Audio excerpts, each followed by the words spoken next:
Aujourd'hui, les fondations du pouvoir de Poutine vacillent, et la peur de perdre de l'argent est devenue plus forte que la peur de la mort.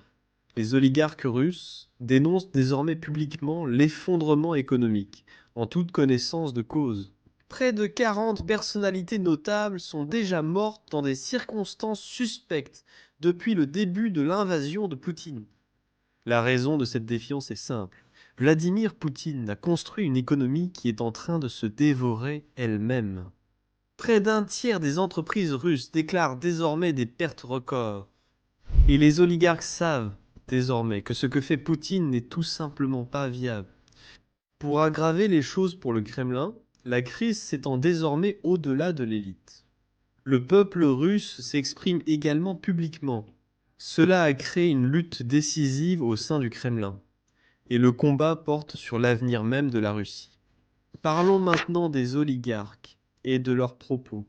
Mais je veux commencer par cet extrait d'une femme russe courageuse qui n'a pas peur de dire la vérité. Notre grand stratège Poutine a certes de nombreuses réalisations, mais voici selon moi les plus remarquables. Il a substitué la réalité par une propagande délirante. Il a étendu les frontières de la Russie avec l'OTAN de plus de 1500 km. Il a rendu la Russie totalement dépendante de la Chine et perdu plus de 500 milliards de dollars d'avoir gelé. Il a perdu le marché européen, le plus vaste et le plus lucratif pour le pétrole et le gaz. Il a perdu la plupart des exportations de métaux, bois et charbon. Il a perdu de nombreux spécialistes et une grande partie de la population active.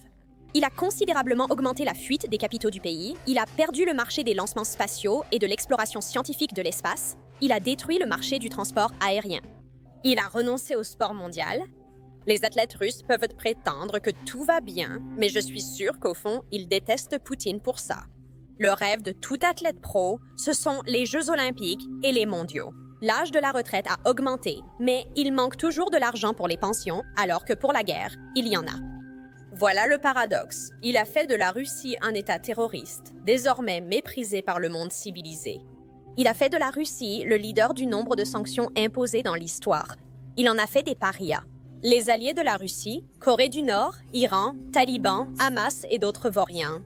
Il a orchestré un génocide, la répression et accru la criminalité. Il a déclenché une guerre sanglante dont personne n'avait besoin, sur laquelle des centaines de milliards de dollars ont déjà été dépensés. Il a déshonoré l'armée. Sans cette guerre, le monde verrait toujours l'armée russe comme la deuxième plus puissante.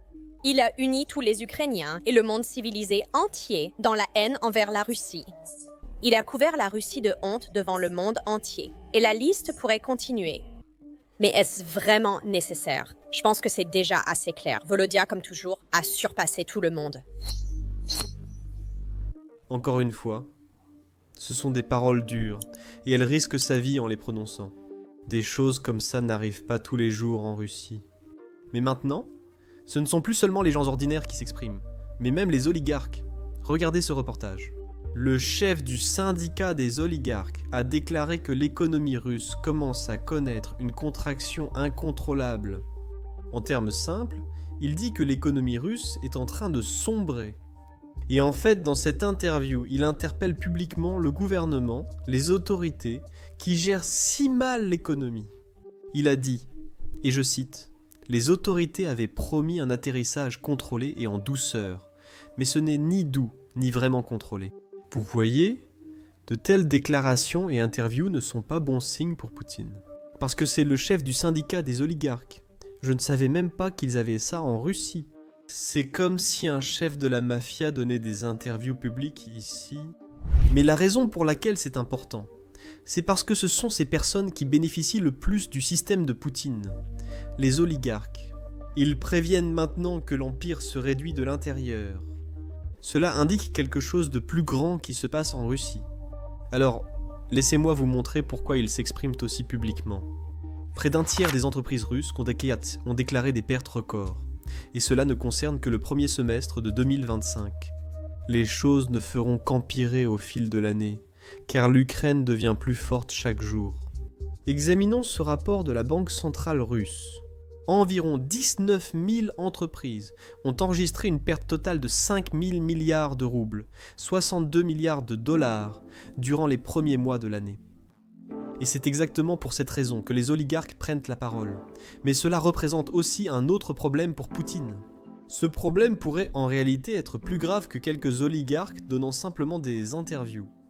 Parce que vous voyez, avec les oligarques, Poutine peut s'en occuper simplement en les faisant sauter par la fenêtre. Mais il ne peut pas résoudre le deuxième problème aussi facilement. C'est parce que, vous savez que, quand les entreprises ne gagnent pas d'argent, elles ne paient pas d'impôts. Et cela signifie que le gouvernement de Poutine ne reçoit pas les recettes fiscales dont il a désespérément besoin pour cette guerre. Poutine dépense sans compter pour recruter davantage de personnes à envoyer sur le front. Mais maintenant, les sources de revenus qui alimentent sa caisse de guerre s'assèchent chaque jour un peu plus. D'abord, ce furent ces satanées petites sanctions occidentales qui lui ont rendu impossible la vente de son pétrole en Europe. Il a donc dû le vendre moins cher à la Chine et l'Inde. Ensuite, il y a eu ces agaçants petits drones et porte missiles ukrainiens qui détruisent les raffineries russes. Cela signifie qu'il ne peut pas vendre de pétrole raffiné, qui est bien plus rentable que de vendre simplement du pétrole brut. Et comme si ce n'était pas assez grave. Maintenant, les entreprises russes, ne gagnent plus d'argent. Donc il devient de plus en plus difficile de soutirer chaque dollar à la société russe. Mais vous voyez, Poutine n'abandonnera pas si facilement. Alors devinez ce qu'il fait. Il augmente les impôts des citoyens russes.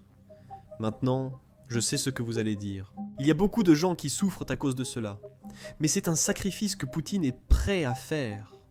Concernant les impôts, cette année a été difficile pour les contribuables russes. Déjà, Poutine a déjà augmenté l'impôt sur les sociétés, l'impôt sur le revenu des particuliers.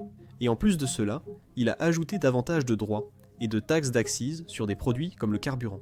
Mais cela n'a pas suffi à combler le trou dans le budget russe que Poutine a créé.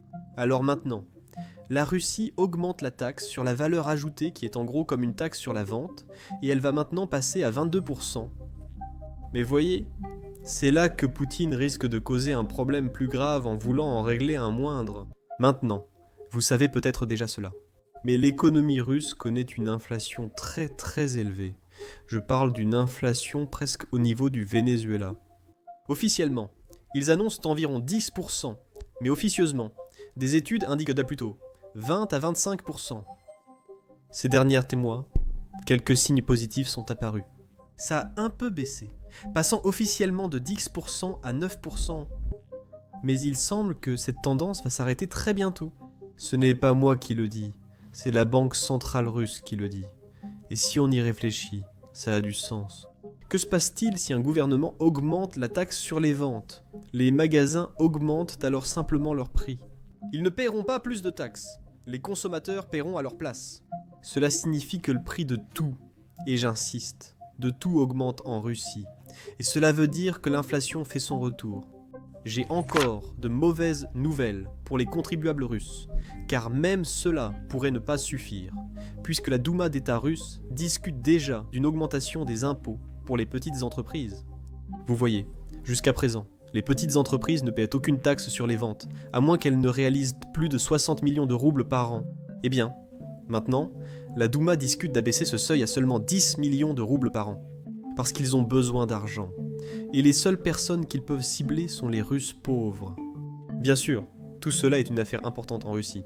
7 hausses d'impôts en un an, c'est insensé, sauf peut-être en Corée du Nord. Lors de son club Valdai à Sotchi la semaine dernière, Vladimir Poutine a répondu à cette question et l'a expliqué. D'après sa réponse, l'argent sera réinvesti dans la société russe pour moderniser et renforcer les infrastructures. Mais je pense que toi et moi savons tous les deux où cela va mener.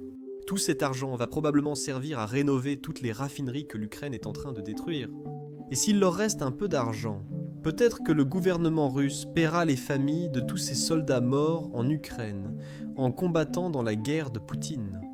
Mais vous voyez, certaines familles sont toujours en colère parce qu'elles ont l'impression d'être prises en étau des deux côtés. D'un côté, le prix de tout augmente, et ils ne peuvent de même pas trouver d'essence dans les stations-service. Et de l'autre côté, Poutine dit « Hé, tu pourrais me donner un peu plus d'argent ». Donc ils s'expriment même sur l'économie, et ils appellent à manifester, à des manifestations pacifiques, mais des manifestations quand même. Voici ce passage. Cet après-midi, mes amis, à Orsk. Aujourd'hui, il y a eu une attaque de drone dans notre ville. Nos usines ont été visées. Et, vous savez, tout de suite. On se souvient de cet incident où une lettre concernant des attaques contre certaines villes russes circulait en ligne. Je crois qu'elle parlait de 20 villes maintenant. Les gens font face à la même situation. Beaucoup sont tout simplement sous le choc parce qu'ils n'y croyaient pas, comme d'habitude, en disant que ça ne les atteindrait pas. Eh bien, comme vous pouvez le voir, tout cela s'est produit. Jusqu'à présent, il n'y a aucune information officielle. La question au gouvernement, où est notre sécurité? Sur le site dédié à la protection. Très probablement, cela désigne simplement les sous-sols. Dans les jardins d'enfants, les enfants étaient emmenés dans les couloirs. Je ne sais pas où les gens au travail doivent aller dans une telle situation. Les prix de l'essence augmentent immédiatement dans les stations-service parce que les raffineries de pétrole souffrent à nouveau. Camarades, je pense qu'il est temps pour nous de nous ressaisir et de commencer à nous unir. Personne ne viendra nous sauver. Exprimons pacifiquement notre protestation en déclarant notre méfiance envers un tel système de pouvoir. C'est tout. Au revoir, merci. Que la paix règne dans votre foyer. Merci. Merci beaucoup.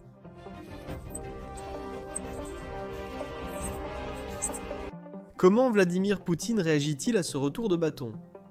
Il prend le contrôle des comptes de réseaux sociaux de tous. Et je ne plaisante pas, je sais que ça ressemble à une blague, mais je ne suis pas si bon pour faire des blagues. Demandez à mes amis, c'est une histoire vraie. Les blogueurs ne sont pas obligés de transférer les droits d'administration de leurs réseaux sociaux à la garde nationale russe. C'est de ça qu'il s'agit.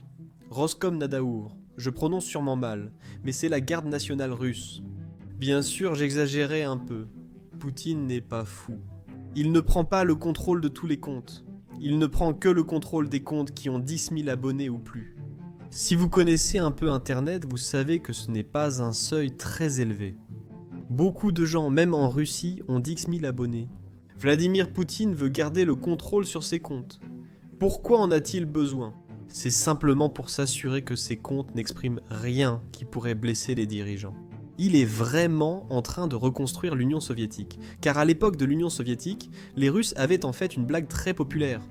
En Union soviétique, ce n'est pas vous qui regardez la télévision, c'est la télévision qui vous regarde. Eh bien, je suppose que la même chose s'applique maintenant aux réseaux sociaux en Russie en ce moment. En plus de cela, les comparaisons avec l'Union soviétique ne s'arrêtent pas là. Même les goulags font leur retour.